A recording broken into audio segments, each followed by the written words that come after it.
Today I made a presentation to show how an individual income tax return works, and the amounts used is based on the year 2019. Please subscribe to my channel for more quick videos about personal taxes. The purpose of this video is to give Canadians a quick guide on how they are being taxed at the federal level. This video was made to be a reference for Canadians with zero to basic knowledge about personal taxes. To make it easier for us to understand, we prepared Jason's tax return as an example throughout this video. Why should I file my taxes? To get a refund.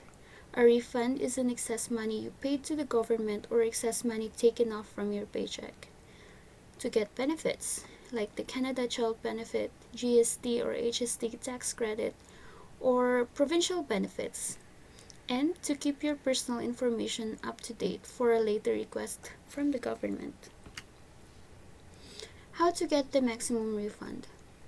Whether you do your own taxes or you go to a tax preparer, always ensure that you are filing with correct and complete information.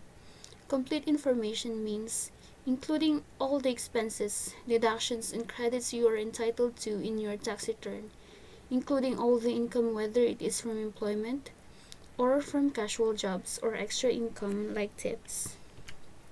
This video is focused on credits and deductions that are most likely missed, either because they are not included on your T-slip or the person preparing your tax return is not knowledgeable enough about the credits you are entitled to. Let's begin by understanding total income. Total income is the amount that should have been paid to you by your employer without taking off any deductions.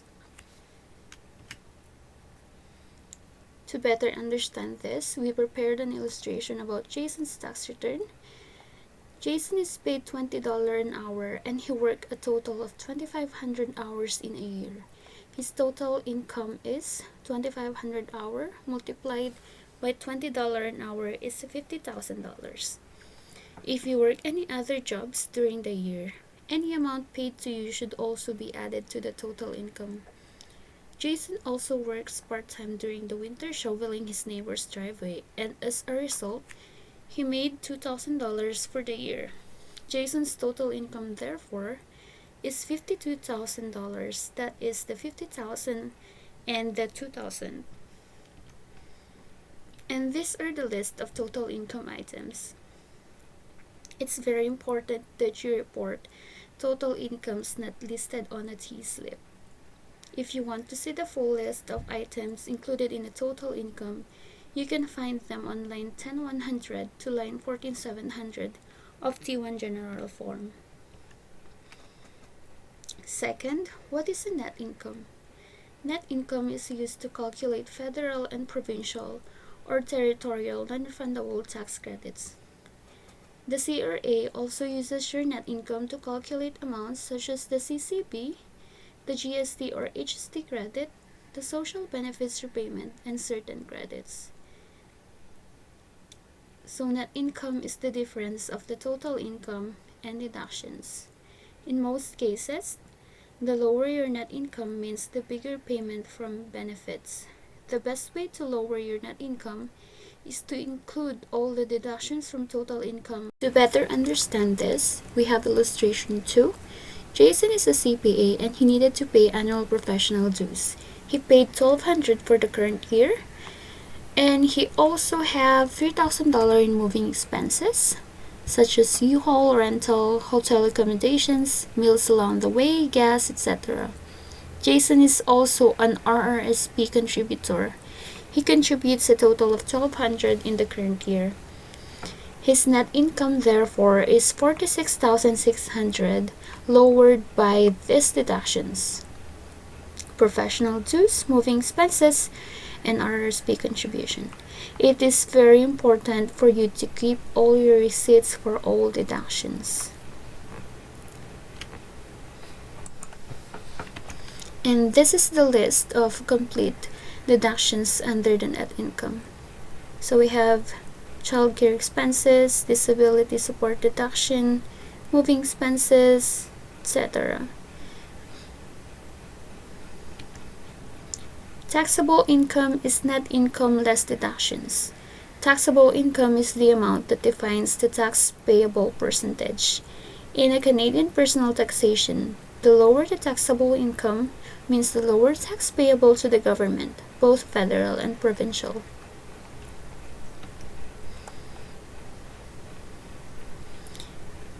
This is the list to lower your taxable income.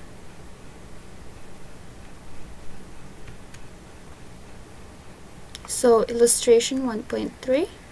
Jason's residence was Claremont, Alberta before he moved to Fort Nelson, BC on May 1st, 2019.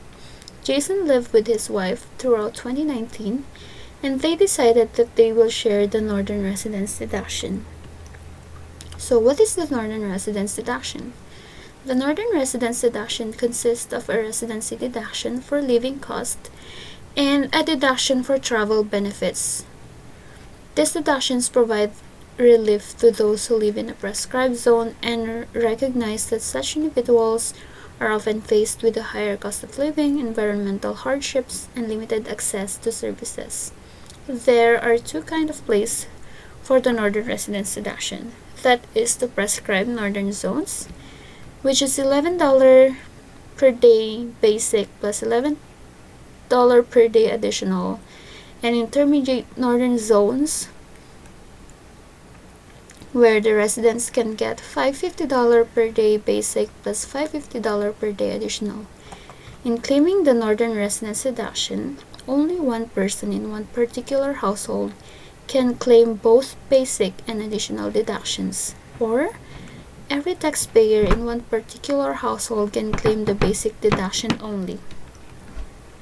If there are 4 members of a family who are taxpayers, it might be the best option to give to everyone the basic deduction rather than only one taxpayer getting both the basic and additional NRD. For a prescribed northern zone, that would be a total of $11 multiplied by 4 people by 365 days, a total deduction of $16,060. Whereas if claimed by only one person, it would only benefit them $22, that is the 11 in basic and 11 in additional, multiplied by one person by 365 days is only $8,030.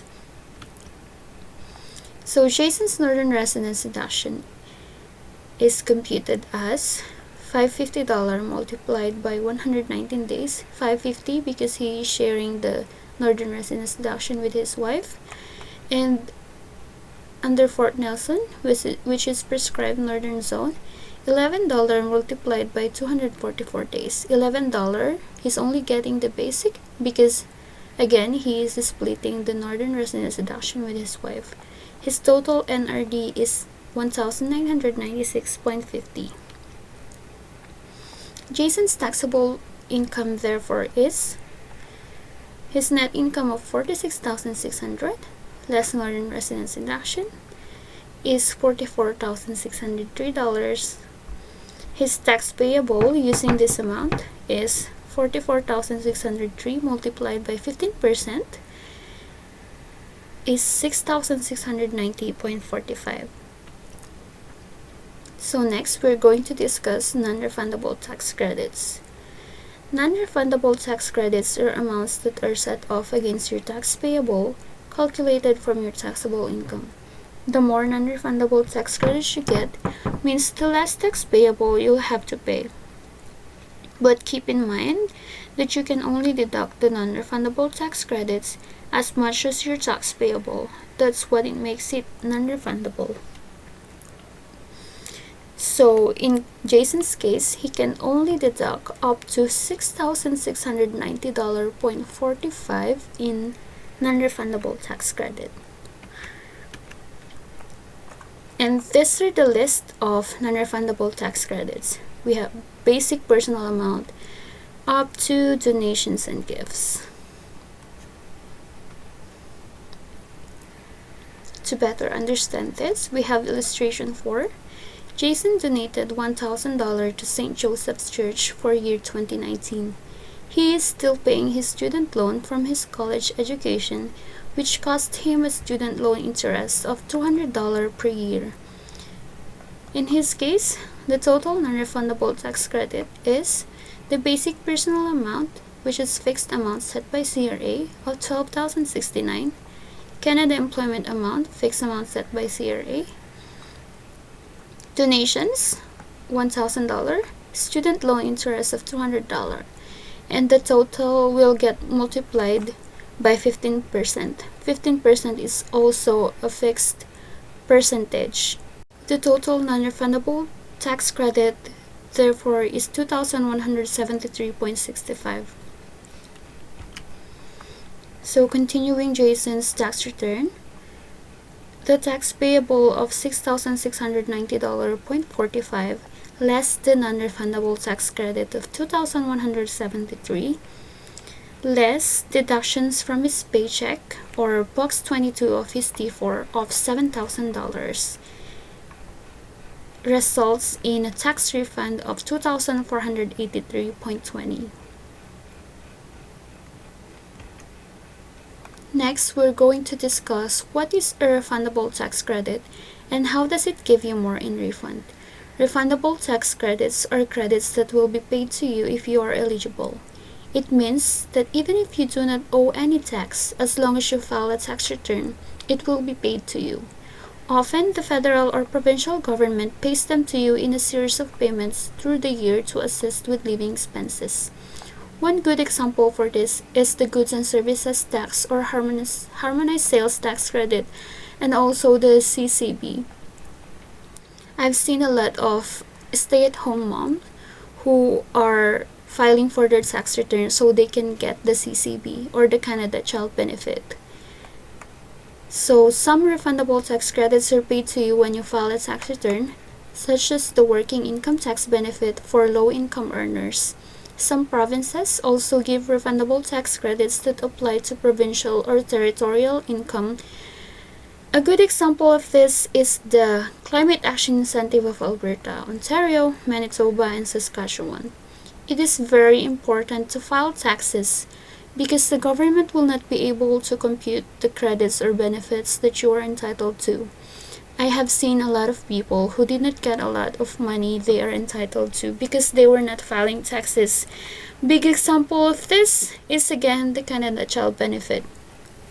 So if you are like a mother, a stay-at-home mom who doesn't have income, you still need to file your taxes. It is very important. I've seen a lot of cases like that.